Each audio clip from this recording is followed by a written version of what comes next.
Forests are vast stretches of land densely populated by trees.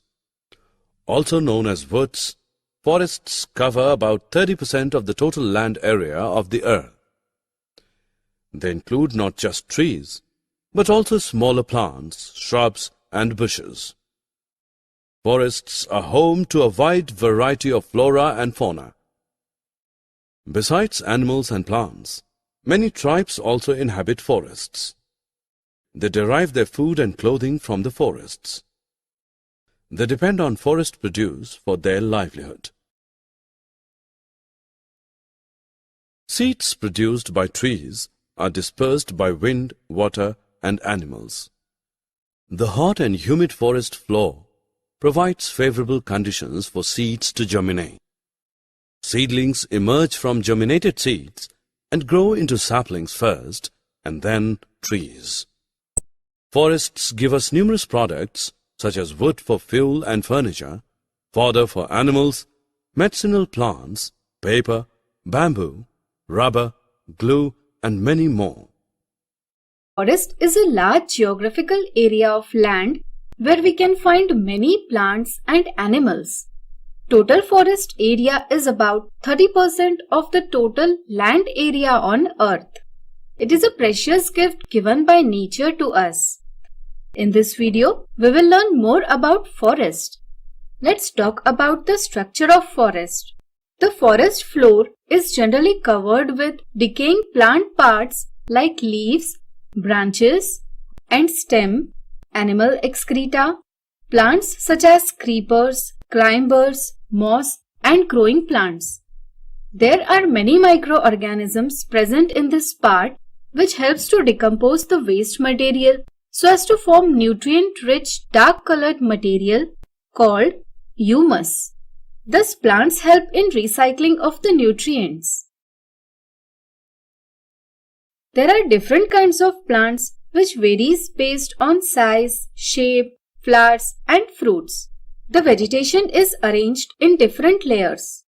The top part of a giant tall tree formed by its branches is called as crown. Different trees can have crown of different sizes and shapes. The crown of these trees form the topmost layer of the forest called as canopy. In a dense forest, the canopy appears as the roof of the forest. Like the topmost layer, the immature trees and the plants of similar size form understories. Herb and shrub form their own layer. Each layer provides habitat for different kinds of organisms. For example, monkeys and birds live on canopy, while the animals such as elephant, lion, tiger, deer live on the floor in the deeper forest. Remember that we cannot find similar plants and animals in different forests. This is because the climatic conditions favorable for different plants and animals is different. Forests are self-sustaining systems. It means that every part of the forest depends on other parts. Say for example, the plants produce food by the process of photosynthesis. This food is used directly by herbivores, that is, animals which feed only on plants.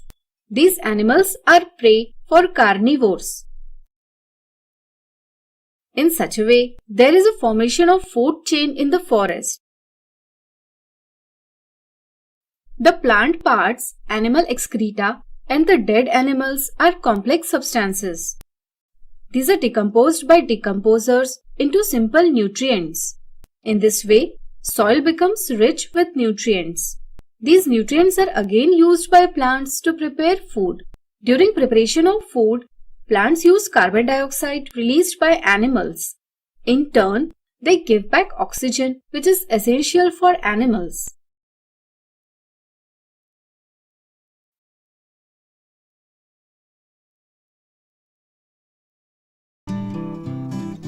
Different species in a habitat interact with one another in many ways.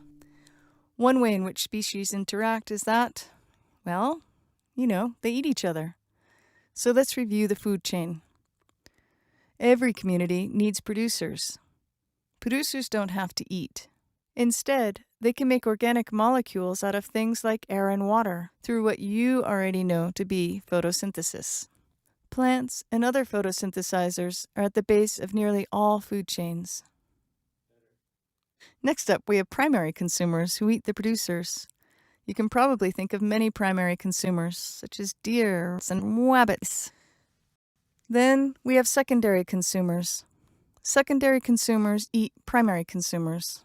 For example, wolves and owls are secondary consumers. In some communities, there may be even higher levels in the food chain.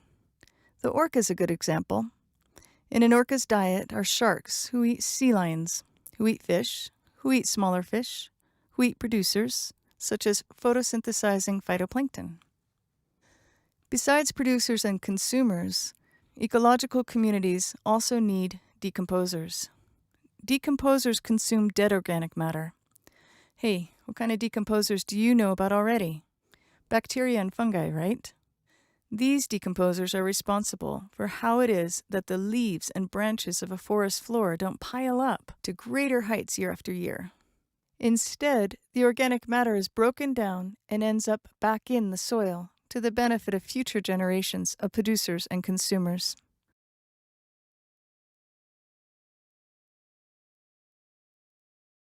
Hills have dense forests. Forests maintain the balance of oxygen and carbon dioxide in the atmosphere through photosynthesis. Photosynthesis is the process by which plants manufacture food. In this process, plant leaves use the light from the sun to synthesize food from carbon dioxide and water. Carbon dioxide is released by human beings and animals. Water is absorbed from the soil by plants. Sugar and oxygen are the end products of photosynthesis. Sugar is transported to the rest of the plant. Oxygen is released into the air and used by human beings and animals in respiration. That is why forests are called the green lungs of the earth.